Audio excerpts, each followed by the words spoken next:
आज की इस विस्तृत वीडियो में हम ओला इलेक्ट्रिक मोबिलिटी लिमिटेड की Q2 FY26 अर्निंग्स कॉल को विस्तार से समझेंगे।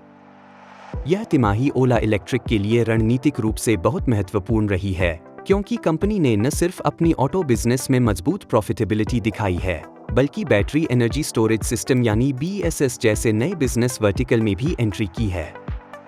मैनेजमेंट के अनुसार यह क्वार्टर कंसोलिडेशन, मार्जिन इंप्रूवमेंट और फ्यूचर ग्रोथ के लिए फाउंडेशन बनाने का रहा है।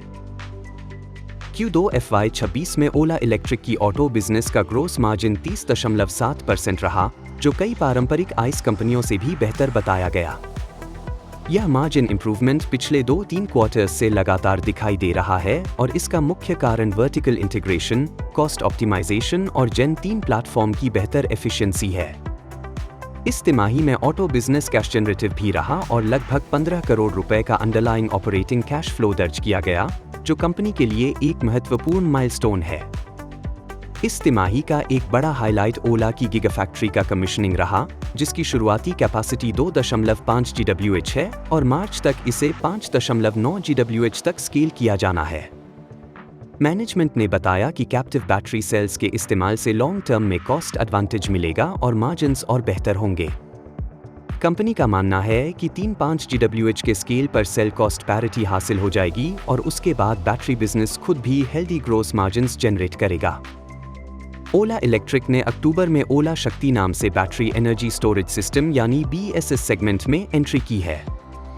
यह भारत का पहला रेजिडेंशियल BESS प्रोडक्ट है, जो इन हाउस 4680 सेल्स पर आधारित है। मैनेजमेंट के अनुसार यह प्रोडक्ट इन्वर्टर और डीजल जनरेटर जैसे बड़े मौजूदा मार्केट्स को एड्रेस करता है और रूफटॉप सोलर अडॉप्शन के साथ इसकी डिमांड और बढ़ेगी। कंपनी ने Q4 FY26 में लगभग 100 करोड़ रुपए के BESS रेवेन्यू का गाइडेंस दिया है और FY27 के लिए करीब 200 करोड़ रुपए का आउटलुक साझा किया है, जिसे मैनेजमेंट ने अचीवेबल और कंजर्वेटिव बताया है। टू व्हीलर बिजनेस की बात करें तो Q2 FY26 में ओला का एवरेज सेलिंग प्राइस बढ़कर लगभग 1.31 लाख रुपए हो गया, जिसका कारण higher attachment rates, MoveOS plus software subscriptions, accessories और जेन 3 पोर्टफोलियो का ब्रॉडर प्राइसिंग रेंज रहा।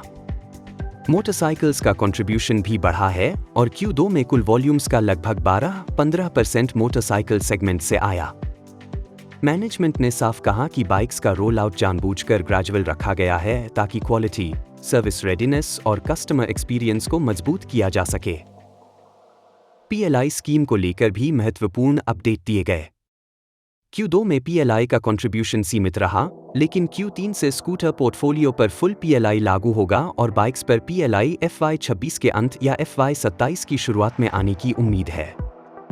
मैनेजमेंट के अनुसार फुल PLI बेनिफिट से ग्रोस मार्जिन्स में 7-8 परसेंटेज पॉइंट्स तक का इंक्रीमेंटल फायदा हो सकता है और मीडियम टर्म में ग्रोस मार्जिन 36-37% 40% के करीब पहुंचने की संभावना है। इंडस्ट्री आउटलुक पर बात करते हुए मैनेजमेंट ने बताया कि EV टू व्हीलर मार्केट फिलहाल कंसोलिडेशन फेज में है। अर्ली अडॉप्टर्स पहले ही EVs खरीद चुके हैं और अब नेक्स्ट फेज का ग्रोथ तभी आएगा जब रिलायबिलिटी, सर्विस नेटवर्क और ओनरशिप एक्सपीरियंस बेहतर होगा। ओला का फोकस इसी फेज में ऑपरेशंस को मजबूत करने, कॉस्ट्स को ऑप्टिमाइज करने और प्रोडक्ट डिफरेंशिएशन बढ़ाने पर है। मार्केट शेयर में शॉर्ट टर्म फ्लक्चुएशंस को मैनेजमेंट स्ट्रैटेजिक मानता है और लॉन्ग टर्म में 25% के आसपास मार्केट शेयर का लक्ष्य बताया गया है।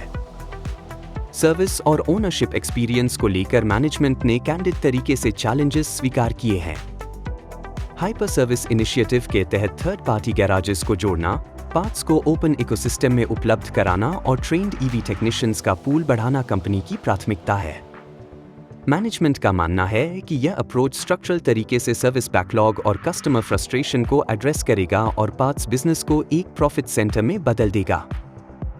कुल मिलाकर ओला इलेक्ट्रिक की Q2 FY26 कॉल यह संकेत देती है कि कंपनी अब ग्रोथ से ज्यादा प्रॉफिटेबल ग्रोथ और सस्टेनेबल बिजनेस मॉडल पर ध्यान दे रही है।